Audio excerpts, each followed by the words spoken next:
On September 13th, 2007, we had a momentous day at the United Nations as the General Assembly adopted the United Nations Declaration on the Rights of Indigenous Peoples.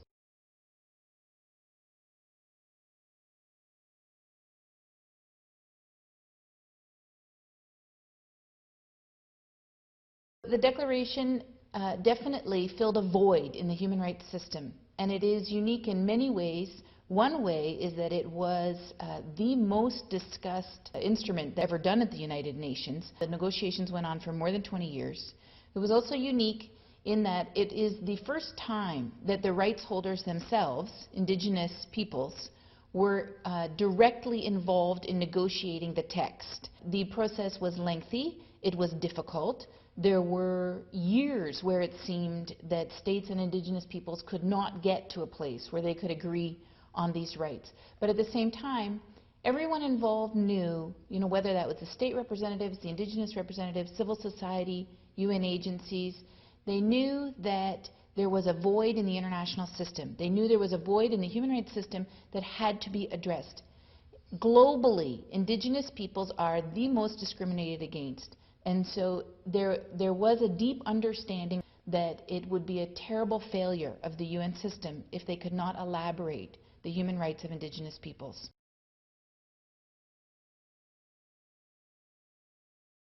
A document with 46 operative articles. These articles address things such as, quite importantly, the right of self-determination, also the rights to lands, territories, and resources. They address things like right to culture and right to health. They address right to language. They address gender issues. So the Declaration itself addresses many rights, human rights, that exist for all peoples in other human rights instruments. What this Declaration did is it took those rights and it elaborated them in the context of the experience of Indigenous peoples. And that's very important because this Declaration was not about creating new rights. It was about having the existing human rights system apply to Indigenous peoples. This was also important because one of the key unique features of this declaration is the emphasis on the importance of collective rights. For Indigenous peoples globally, the concept of collective rights, of the rights of the community or of the nation, are of utmost importance. And in most human rights instruments, human rights are dealing with the rights of the individual. This was also a big hurdle for many states to get over because they were used to the concept of individual human rights, not collective human rights. So that was also something that we saw as an advancement in the human rights system, to explore how human rights work for a collective, not just for an individual. So the Declaration itself is a powerful document. It is the minimum standards for the rights of Indigenous peoples.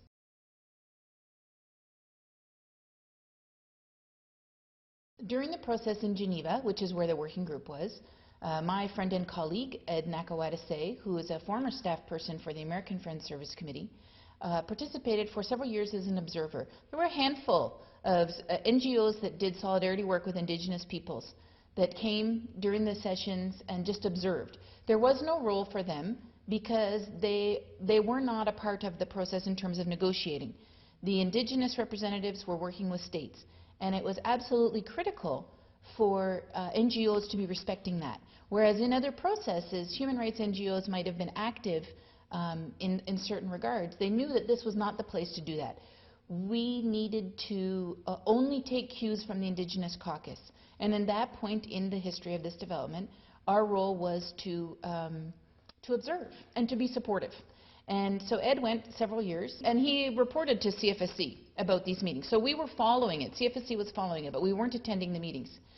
And then Ed called me up one day and he said, it would be really great if we could get Quakers globally in support of this work on the record formally. He said, now we need to do that through Friends World Committee for Consultation, the global body of Quakers. To get it on their agenda, it has to come from a yearly meeting. But he came to us and he said, do you think you could work with Canadian Yearly Meeting and see about this? We said, sure. And we wanted to show support for the process by having a formal statement by Quakers globally that said, we support this work. And a minute came out of that triennial which said that Friends globally supported the rights of Indigenous peoples, recognizing the importance, and recognizing the importance of this work that was happening in Geneva, and that Friends would engage. The work at the UN happens through the Quaker United Nations office, both in New York and in Geneva. And so the office in Geneva, which handles human rights, was happy to be cooperative, but at the same time, they already also had completely full agendas. Friends globally were happy to support and undertake this work, but they would come back to Canadian Friends Service Committee to hold the file and to advance the file. And I started to go to the meetings in Geneva. Particularly, Amnesty International started to attend about the same time we did. And Amnesty and the Quakers both have had long-time offices at the UN. They've done work at the UN. They are known, they have a very solid reputation for being human rights defenders and for doing solid work that is respected by civil society and also respected by states. And we felt as though, okay, so what is our voice here? Do we have a role here outside of simply being an observer and in effect providing witness? So then we thought, well, one of the things that we could be doing is we could be engaging more of civil society. And we could be showing how, while this declaration is about the rights of Indigenous peoples, this work is human rights work. This is not just an Indigenous rights issue. This is a human rights issue.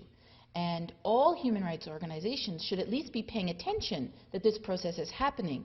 Because one of the things that we were getting concerned about is some of the arguments that were being put forward by states in the working group were not solid on human rights language. And they were, in fact, undermining or violating existing human rights standards. This was very concerning, because what it was saying is governments wanted to have a different set of rights for Indigenous peoples, which is, of course, discriminatory and completely unacceptable. So we thought, you know what, we need to have more human rights voices to be witnessing this and to be holding governments to account, that they must adhere to human rights standards as they currently exist. Sometimes governments would have conversations with us that maybe they didn't want to have with an Indigenous representative, because they thought that somehow they would be getting that human rights perspective from us. And so we saw that as an important role that we could play in terms of dialoguing with governments.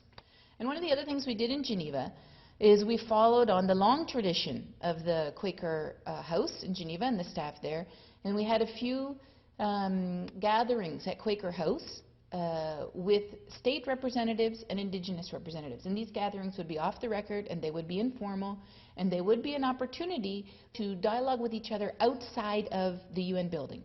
So outside of the actual formal working group, where positions sometimes would be very entrenched. One of these gatherings that was quite notable was we had a tea one year with representatives from African states and African Indigenous representatives. And after it was over, one of the African Indigenous representatives said to me, "That is the first time that the African governments have ever spoken to us.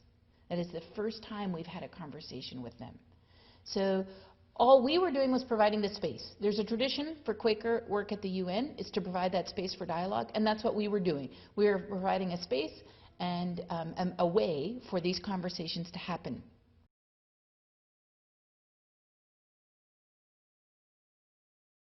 2006. The Human Rights Council, at its very first session, adopted the Declaration on the Rights of Indigenous Peoples. So this was an incredible event, which many people thought perhaps could never happen. We believed that that fall, the fall of 2006, the final adoption would take place at the General Assembly in New York. A few things got in the way of that, and one of them, notably, is Canada. Through the final few years of the work in the working group that was drafting the declaration, Canada had become quite a leader. The government of Canada stood up in the working group and said it had no problem with Article 3, which is the right of self-determination. And this was one of the huge, huge battles in the working group. And so Canada stood up and said, we can accept Article 3 as written. We support the right of self-determination. And this was a huge moment. And that was absolutely a turning point. We saw the negotiations go into a more positive place when Canada went on the record as saying that. It was a bitter disappointment when the new government did not meet with bureaucrats who had worked on this file for 20 years. They simply read the document and said, no, we don't like it, so Canada's going to oppose it. They did not have substantive reasons to oppose. They did not negotiate or consult with Canadian Indigenous representatives before they said they would oppose. And they did not examine all of the positive work that Canada had been doing. But oppose they did. Canada called the vote, otherwise it would have gone through by consensus, and was one of 2 countries to say no, the other one being the Russian Federation. So we went off to New York, to the General Assembly. Meanwhile, between June and the fall, Canada was very busy lobbying other governments to oppose the declaration. And what they did manage to achieve was that the African group of states said, you know what, we want more time. Which, you know, some people were quite upset about this. They thought, 20 years, this is the most talked about instrument in the history of the UN. And these guys say more time? So the African group of states holds enough votes in the General Assembly that they can swing a vote in one direction or in another direction. And so they swung that vote. The resolution that came forward said that more time would be given, but that had to be completed, the work must be completed by the end of this session of the General Assembly. And that session of the General Assembly would end in September of 2007. So while it was very unclear what the next step would be, the declaration had not been killed, which many of us had been afraid of, and there was an end date when the work had to be completed. One of the things that's wonderful about the group of Indigenous representatives that had worked solidly in Geneva year after year, there was a regional network. There were Indigenous representatives from every region of the globe, working in many languages. And what they managed to do was put together a regional network that had 2 key representatives from each region, and there's 7 regions for Indigenous peoples. And there was a chairperson. The chairperson made a commitment to be in New York for almost that entire time period. And he worked very closely with each of these regional coordinators, who would then make sure to get the information out to their regions. So this way, the Indigenous Caucus was very organized to be able, because the problem was no one was in New York. None of us had worked in New York. We didn't have relationships with the state representatives in New York. We didn't know the process in New York. So the caucus got very organized, which was excellent. And the caucus made a very firm decision that the Global Indigenous Caucus stood behind the text as adopted at the Human Rights Council. That was the declaration, and that's what they wanted. They were not interested in reopening the text to renegotiate 20 years worth of work in over a 6-month period with new representatives. We, in New York, what we did is we worked very heavily with Amnesty International, also has a full-time office in New York, as the Quakers also have a full-time office in New York. And I went to New York, I think 8 times between January and September 2007. And I worked with Renzo Palmi, who is a representative for Amnesty International, based in New York. Renzo did not have a big background on Indigenous issues, but he was a real solid partner to work with, to engage with states. And Renzo and I were extremely fortunate that we were also working with an international human rights lawyer, Paul Joff, who has worked mainly with the Grand Council of the Crees here in Canada, but has also worked for Indigenous peoples globally. And Paul had worked on the declaration since the time it began, and Paul has an incredible depth of knowledge of the human rights system, both at the international level and at regional levels. And he had the history and the knowledge of the declaration process from the beginning. The caucus position was very clear, not negotiating the text. It was also very clear that what the African group wanted to do, and they were the ones holding the power, was renegotiate the text. And the text that the Africans put forward in May of 2007 was horrendous. It completely gutted the declaration. It took out every right that was important, and it made the whole thing subject to national legislation, which is, of course, not how international human rights work. The whole point of international human rights is that it's above national legislation. If every government could say, well, we don't have to do that because we don't, nationally we don't say that, then the human rights system would fall down. There wouldn't be an international human rights system. So at that point, there was a bit of a crisis because the caucus was absolutely not going to negotiate. And that's what governments wanted. Governments wanted to water it down, find a way to water it down. So Renzo and Paul and myself began to have small, quiet meetings with governments, one-on-one. We did this in full cooperation with the Indigenous Caucus. I had a very good relationship with Les Malizer, the chair. And I was in constant communication with Les. And I would say, this is who we're meeting with. You know, this is the results of the meeting we had with these ones. And in many ways, it became very important because Les could say to me, oh, well, you might want to say this, or, you know, feel them out on this. We could have the conversations as human rights organizations, and we were not talking about the text. What we were talking about was the integrity of the human rights system. And we would say, well, these provisions that have been put forward by the African group, we can't really go there because it's violating, and then we would go through. And this was the beauty of having Paul with us, because Renzo and I would be representing our respective global human rights organizations. And Paul would come in with exact legalese on all of these issues.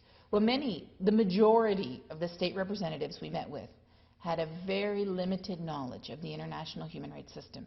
So they'd be putting forward all kinds of proposals of ways to improve the declaration that they didn't know they were violating the human rights system.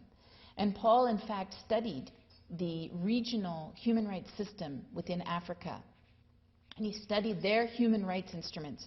So we met with all of these African state representatives, and we said, well, we appreciate that you're trying to advance this situation, but in fact, in your regional human rights instruments, this is the precedent. And so I think that there was a point when the Africans realized that what they were suggesting was not going to advance. And there was also a group of states, a group of 67 states that were being led by Mexico and Peru, who were supporting the declaration and supporting the caucus. And they made a commitment to the Indigenous Caucus. We will not let a declaration go forward that is not supported by Indigenous peoples. And every single meeting we had, of all the governments we met with, I made a point of saying to them that we can't adopt a declaration that is not supported by Indigenous peoples. It was definitely in New York, politics over human rights. At one point, we had one meeting with an African state in New York who, when we said that we were there to discuss human rights, he burst out laughing. And he said, this is the UN. This isn't about human rights. And unfortunately, there were some people who had that attitude. There were also some representatives who were good, and even if they didn't know about human rights, they wanted to know about it. They engaged with us. The reason that our meetings, we got those meetings in part because Amnesty and the Quakers have a long-established reputation of being defenders of human rights and also of being a decent, solid organizations. And so we got those meetings, and when we had them, they were all about a dialogue, about respectful dialogue and a respectful exchange. We would always ask the state representatives, do you have any particular concerns with the declaration? Because maybe we could address those concerns. And sometimes they did. They wanted to know. They often wanted to know, well, with this self-determination, but won't this lead to secession? It was a conversation we had regularly. If there was going to be a secessionist movement, there is a process to be followed, an international process to be followed, and this declaration is not it. I mean, this is not what anybody's going to use if they're looking to secede. So we would go through these. With many of the representatives, and we built relationships with some of the key players. We were careful to always say that we supported the position of the caucus, but we also said our main objective is supporting the human rights system. That's why we're here. And we got an audience, and we had many, many, many meetings. We had about 50 different meetings we had about 75 different meetings with about 50 different states in total, because many of them we met with repeatedly. We were also able, when it got into the final critical weeks, the chairperson of the caucus could say, check this out, or, what about this? So we were able to help advance the final, very delicate stage. And that was really important, because some of those key players, as the time was marching on, and the end of the GA session was coming near, the African group of states and the friendly group of states, led by Mexico and Peru, knew that there had to be something happen, because no one wanted to go in to a vote on the floor of the General Assembly where no one knew which direction people were going to go in. Because one of the options would have been to take that text as adopted by the Human Rights Council and vote on it and see. I mean, it's a majority wins situation. Could we get a majority of the votes? No one knew. But no one wanted to take that risk either. A deal was made with the African states and the co-sponsoring states. We went into a vote at the General Assembly. We had an overwhelming majority vote in favor of the declaration. The moment itself, where the vote came through, was itself a fairly small and quiet moment, where you're in a very grand hall. We were up in the balcony. There's all the state representatives out on the floor in front of you, and they all have a machinery in front of them so that when the president of the General Assembly called for the vote, they press a button, and then there's these large screens, and their name comes up in either green, yellow, or red, which shows their vote. Only 4 states voted against the declaration, and those 4 are Canada, the United States, Australia, and New Zealand, which were the 4 most obstructionist states through the entire 20-year process. They liked to say after the fact, certainly the Canadian government liked to say, well, of course those other states could support it. They don't have Indigenous peoples. We're the 4 countries that have the majority of Indigenous peoples in the world. Well, in actual fact, if you look at population, there's 370 million Indigenous people around the globe. Approximately 2% of them live in those 4 countries. So it's, that's a completely fraudulent statement.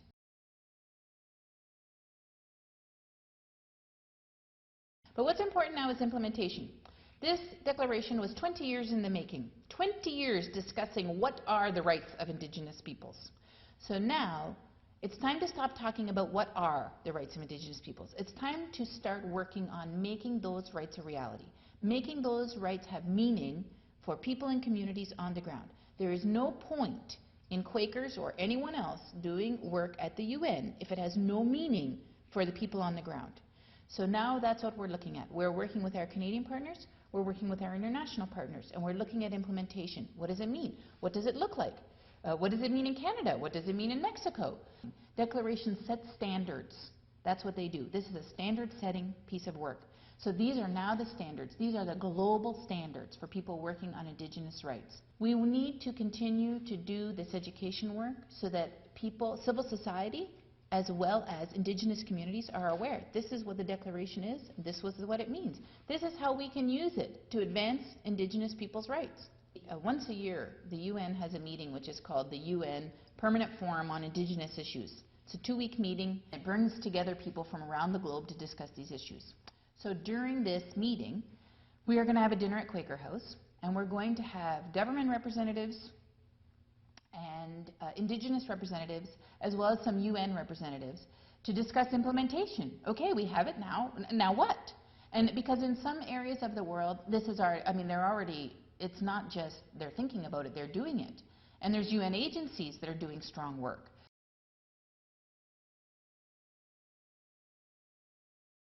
The work is something that we engage in, but we don't set the agenda. We work with Indigenous representatives, and Indigenous representatives set the agenda. And this work doesn't work if it doesn't happen that way. And the reason it has worked and the reason our engagement has worked is because of long-term relationships and friendships and a respect and an understanding of whose work is this. I am amazed at what the Indigenous representatives, many of them, this is not their job. They go to these meetings, they leave their communities and they go to these meetings on their own time without pay because it's that important, and they've been doing it for more than 20 years. I was deeply supported by both my committee and also my fellow colleagues within CFSC, particularly the office staff, who were willing to pick up pieces so I could do that work. So there was the time and the money, CFSC, the resources for CFSC for me to be traveling to New York 8 times in 8 months to make that happen, because we all recognize the importance, and we recognize the importance that the work was now. And we couldn't say, yes, we've been engaged with this work, but our budget isn't going to support another airplane ticket to New York. We made it happen.